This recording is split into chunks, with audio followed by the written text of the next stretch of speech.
Damos gracias a Dios que nos permite una vez más abrir su palabra y lo haremos ahora en el libro de los Hechos, capítulo 23, para hablar de aquel mancebo, como lo menciona la palabra, aquel mancebo que era el hijo de la hermana de Pablo, dicho en otras palabras, su sobrino. Vamos a pedir la dirección de Dios.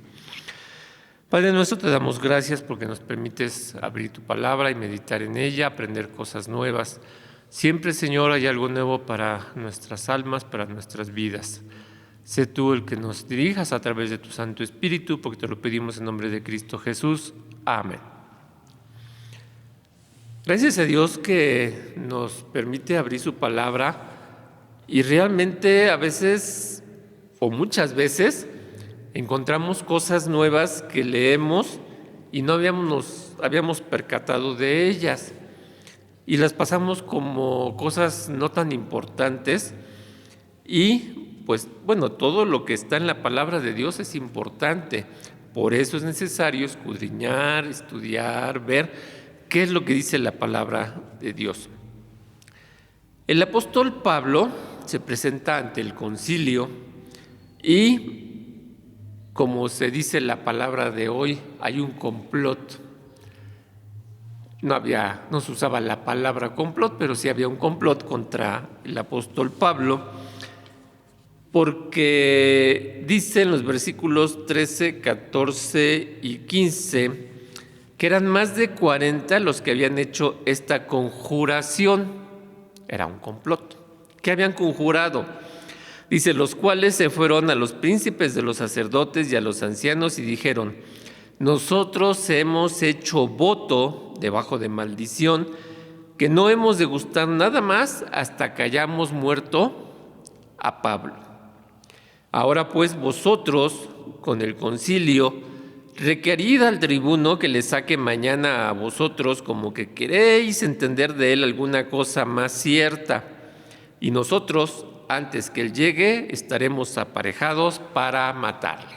Es decir, que sacaran al apóstol Pablo, lo llevaran a otro lugar y en el camino iban a procurar su muerte. Ese es un complot. Bueno, ¿qué fue lo que sucedió? Bueno, lo que sucedió, según el versículo 16, dice que entonces un hijo de la hermana de Pablo, oyendo las acechanzas, fue y entró en la fortaleza y dio aviso a Pablo.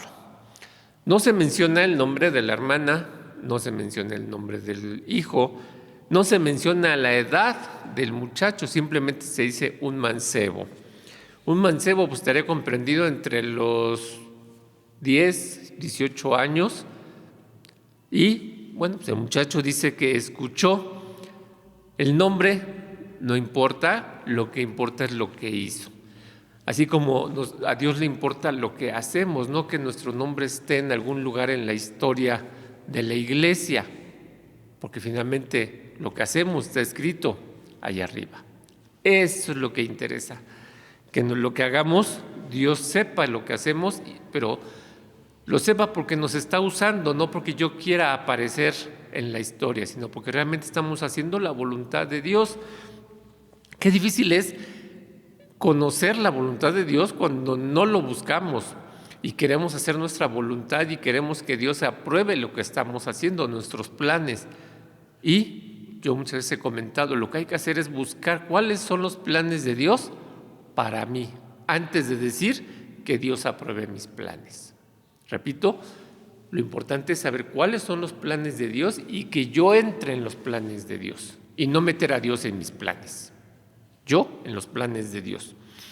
Entonces, bueno, en los planes de Dios estaba que este jovencito escuchara lo que estaban diciendo aquellos que querían matar al apóstol Pablo. Y dice que eran más de 40 y todavía fueron con otros. ¿Qué fue lo que escuchó? Bueno, escuchó que querían matar a su tío, ¿sí? Y dice que oyendo las acechanzas fue y entró en la fortaleza y dio aviso a Pablo.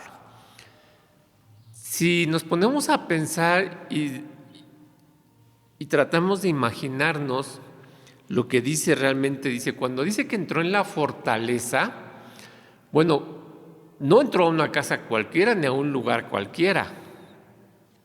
Entró a una fortaleza. Las fortalezas estaban cuidadas, estaban vigiladas. ¿Cómo entró? Tampoco menciona cómo entró. Él se las arregló para entrar porque Pablo estaba adentro. ¿Sí? No era puerta abierta ni voy a casa de Pablo a ver si está a casa de mi tío, no. Estaba en una fortaleza. Eso para un servidor es algo nuevo. El entender que ese sobrino fue y venció algo. Venció la fortaleza, el cuidado de la fortaleza. Y llega hasta donde está Pablo. Le narra lo que sucede y entonces, cuando le da aviso a Pablo, dice, el sobrino es enviado, dice, por medio de un tribuno a uno de los centuriones. ¿Qué era un tribuno y qué eran los centuriones? Bueno, un tribuno romano era el jefe de Estado romano y podía él vetar algunas decisiones de los magistrados, patricios del Senado y de cónsules. Entonces, era alguien muy importante el tribuno. Pero arriba del tribuno estaban los centuriones, ¿sí? Eran entre el general y los centuriones estaba el tribuno, y entonces el centurión estaba arriba. Los centuriones tenían a su mando más de 600 o 1000 hombres, ¿sí? Entonces, los centuriones tenían a su mando 100 gentes y los tribunos de 600 a 1000 hombres, ¿sí? Entonces, el tribuno tenía que llevar al sobrino ante el centurión para que le hiciera saber lo que estaba aconteciendo. Pablo le dice en el versículo 17, llamando a uno de los centuriones, dice, lleva a este mancebo al tribuno porque tiene cierto aviso que darle. Él entonces tomándole le llevó al tribuno y dijo, el preso Pablo llamándome me rogó que trajese a ti este mancebo que tiene algo que hablarle. Entonces el sobrino es llevado para que declare, ¿sí?, qué es lo que estaba sucediendo. Dice, lo llevó al tribuno y el tribuno dice, tomándole de la mano, y aquí se ve que realmente, bueno, cuando dice que le toma de la mano, pues es porque era un muchachito, era un joven, era un mancebo, dice, lo toma y retirándole aparte, le preguntó, ¿qué es lo que tienes que decirme? Y él le narra lo que escuchó. Los judíos han concertado rogarte que mañana saques a Pablo al concilio, como que han de inquirir de él alguna cosa más cierta. Mas tú no los creas, porque más de 40 hombres de ellos le acechan, los cuales han hecho voto debajo de maldición de no comer ni beber, hasta que le hayan muerto, y ahora están apercibidos esperando tu promesa. La promesa de sacarlo, pero el camino estaba preparado por aquellos 40 judíos para matarle. Y habían hecho una promesa, dice, un voto, era una promesa de que no iban a comer hasta que vieran a Pablo muerto. Y ese fue el mensaje que llevó aquel joven, sin nombre, sin más que nos diga la Biblia qué pasó después, porque el joven ahí desaparece, se va y terminó su trabajo. A veces nosotros queremos trabajos largos, no queremos trabajos cortitos, pero sin embargo el Señor aquí usó a este jovencito para algo muy importante, muy relevante, quedó escrito en la Biblia y ahí terminó su trabajo. Nosotros debemos pensar que nuestros trabajos pueden ser así para el Señor, no tienen que ser trabajos grandes en los cuales aparezca el nombre, a cuales todo el mundo sepa qué fue lo que hicimos. ¿Quiénes fueron los que se involucraron aquí? Pues solamente dice aquel que Pablo le dijo que lo llevara, ¿sí? Le dijo al centurión,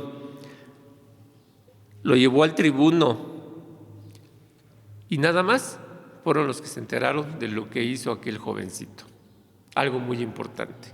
Nuestros trabajos pueden ser muy importantes cuando el Señor nos use, cuando permitimos que el Señor nos use.